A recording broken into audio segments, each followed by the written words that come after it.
Her viser jeg min applikation CryptoTracker. Her på siden er der forskellige real-time priser på 4 kryptovalutaer.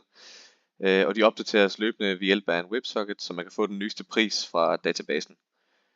Der er udvalgt 4 forskellige kryptovalutaer til dette. Det er blandt andet Bitcoin, Ethereum, Shiba Inu og Solana. Hernede kan vi se en donut chart, som viser markedsandelen for de forskellige kryptovalutaer. Og her kan vi filtrere igennem dem for at sammenligne med hinanden.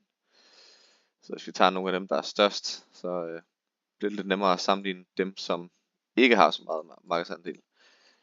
Og holder man over de forskellige, så kan man se,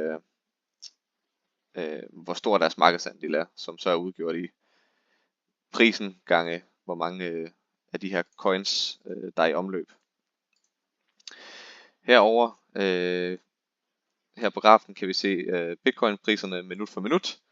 Den har kørt i cirka 12 minutter nu, for at der var nogle datapunkter på grafen.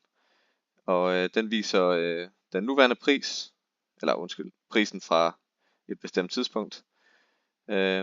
Og så ellers minut for minut derudaf. Og opdaterer vi, så kommer der løbende datapunkter på.